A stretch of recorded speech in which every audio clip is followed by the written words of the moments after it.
সনাতন ধর্মের অন্যতম প্রধান উৎসবগুলির মধ্যে শ্রী শ্রী জগন্নাথ দেবের যাত্রা একটি বিশেষ গুরুত্বপূর্ণ উৎসব। প্রতি বছর জ্যৈষ্ঠ পূর্ণিমা তিথিতে এই মহাপবিত্র উৎসব পালিত হয়। এই দিনে ভগবান জগন্নাথ, বলভদ্র এবং সুভদ্রাকে মন্দির থেকে বের করে স্নান মণ্ডপে আনা হয় এবং 108টি পবিত্র জলভর্তি কলস দ্বারা মহাস্নান করানো হয়। লক্ষ লক্ষ ভক্ত এই স্নানযাত্রা দর্শনের জন্য অধীর আগ্রহে অপেক্ষা করেন। ভক্তদের বিশ্বাস এই দিনে ভগবান মহাস্নান দর্শন করলে অসীম পুণ্য লাভ হয় এবং জীবনের নানা দুঃখ কষ্ট দূর হয়। স্নানযাত্রার একটি ইতিহাস রয়েছে। পুরীর জগন্নাথ সংস্কৃতিতে স্নানযাত্রার একটি বিশেষ স্থান রয়েছে। প্রাচীনকাল থেকে এই উৎসব পালিত হয়ে আসছে। ধর্মীয় কাহিনী অনুসারে জ্যৈষ্ঠ পূর্ণিমা তিথিতে জগন্নাথ দেবের আবির্ভাব দিবস হিসাবে ধরা হয়, তাই এই দিন তাকে মহাসমারোহে স্নান করানো হয়। স্নানযাত্রার দিন ভোর থেকে মন্দিরে বিশেষ পূজা শুরু হয়। এরপর ভগবান জগন্নাথ, বলভদ্র এবং সুভদ্রাকে সুসজ্জিত পালকিতে করে স্নান বিধিতে নিয়ে আসা হয়।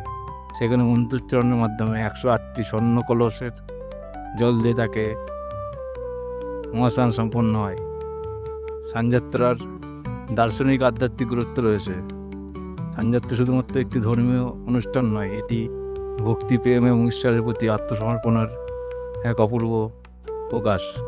ভক্তরা বিশ্বাস করেন এই দিনে ভগবান স্বয়ং সকলের জন্য প্রকাশ্য আবির্ভূত হন। বছরের অনেক সময় মন্দিরে প্রবেশের নানা বিধিনিষেধ থাকলেও স্নানযাত্রার সময় অসংখ্য মানুষ দূর থেকে ভগবানের দর্শন লাভ করে। এই দর্শনের মাধ্যমে মানুষ নিজের মনকে পবিত্র করতে পারে। ভক্তি ভরে ভগবানের নাম স্মরণ করলে অন্তরে শান্তি আসে এবং জীবনের প্রতি নতুন আশা জন্মায়। স্নানযাত্রা দর্শনে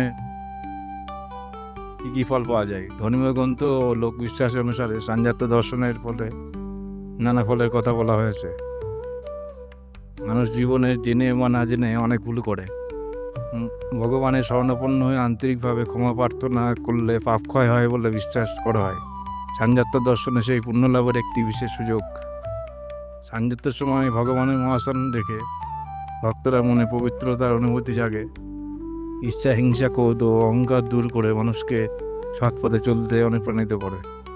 ভক্তরা বিশ্বাস করে জগন্নাথ দেবের কৃপায় পারিবারিক অশান্তি দূর হয় এবং পরিবারে সুখ শান্তি প্রতিষ্ঠিত হয়। ধর্মীয় বিশ্বাস অনুযায়ী ভক্তিভরে ও স্নানযাত্রা দর্শন করলে ভগবানের কৃপায় নানাবিধ শারীরিক ও মানসিক কষ্ট লাঘব হয়। যদিও চিকিৎসার বিকল্প নয়, তবুও ভক্তির শক্তি মানুষের মনে সাহস ও আশীর্বাদ জাগায়। জীবনে নানা সমস্যা ও প্রতিকূলতার মধ্যে মানুষ যখন ঈশ্বরের আশ্রয় গ্রহণ করে, তখন তার মধ্যে নতুন উদ্যম সৃষ্টি হয়। স্নানযাত্রা সেই আধ্যাত্মিক শক্তিকে জাগ্রত করে।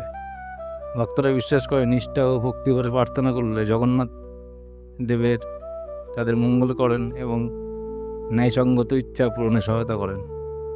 সনাতন ধর্মের জীবনের চূড়ান্ত লক্ষ্যে মোক্ষ লাভ। ঈশ্বরের প্রতি ভক্তি, সৎকর্ম এবং ধর্মচারণের মাধ্যমে সেই পথকে সুগম হয় বলে শাস্ত্রে বর্ণিত আছে। স্নানযাত্রা দর্শনে সেই ভক্তিভাবকে আরও দৃঢ় করে। স্নানযাত্রার এত বিশেষ গুরুত্ব রয়েছে। সারা বছর কয়েকটি বিশেষ সময়ে ভগবান জগন্নাথ জনসাধারণের জন্য উন্মুক্ত দর্শন দেন। স্নানযাত্রা তার মধ্যে অন্যতম। এই দিন ভগবানকে রাজকীয় সাজে স্নান মণ্ডপে আনা হয় এবং অসংখ্য ভক্ত তার দর্শন লাভ করে। এই দর্শনকে মহাদর্শন বলা হয়, কারণ এই সময় ভগবানকে একসঙ্গে স্নানরত অবস্থায় দেখা যায়, যা বছরের অন্য সময় সম্ভব না। স্নানযাত্রার পর একটি আকর্ষণীয় ধর্মীয় পর্ব শুরু হয়, যাকে অনুসরণ বলা হয়। লোকবিশ্বাস অনুযায়ী মহাস্নানের ফলে ভগবানের অসুস্থ হয়ে পড়েন এবং কয়েকদিন বিশ্রাম নেন। এই সময় সাধারণ দর্শন বন্ধ থাকে। ভক্তরা এই ঘটনাকে ঈশ্বরের মানবলীলা হিসাবে দেখেন। এতে বোঝা যায় যে ভগবান তার ভক্তদের মতো সুখ দুঃখ অনুভব করেন এবং তাদের আরও কাছাকাছি আসে। তো স্নানযাত্রা দেখা প্রকৃত ফল লাভ করতেই হলে ভক্তি, নম্রতা ও সৎ জীবনযাপন জরুরি। শাস্ত্রে বলা হয়েছে, ভক্তি ছাড়া কোনো পূজা সম্পূর্ণ হয় না। যদি কেউ শুধুমাত্র কৌতূহলবশত দর্শন করে, তাহলে সেই উৎসবের সৌন্দর্য দেখতে পারে, কিন্তু আন্তরিক ভক্তি দিয়ে দর্শন করলে আধ্যাত্মিক আনন্দ লাভ করবে।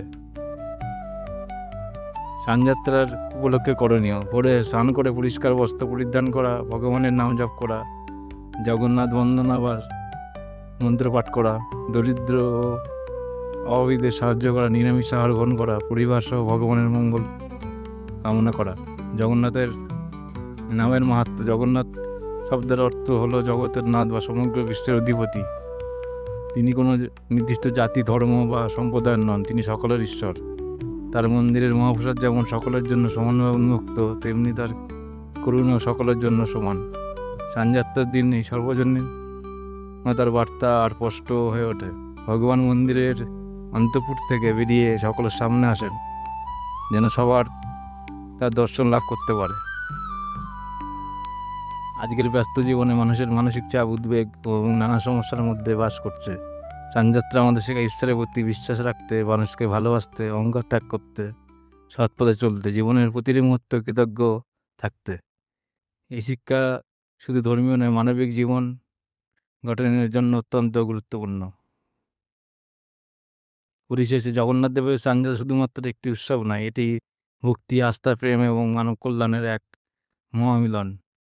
এই দিনে ভগবানের মহাস্নান দর্শন করলে ভক্তরা বিশেষ পুণ্য লাভ করেন বলে বিশ্বাস করা হয়।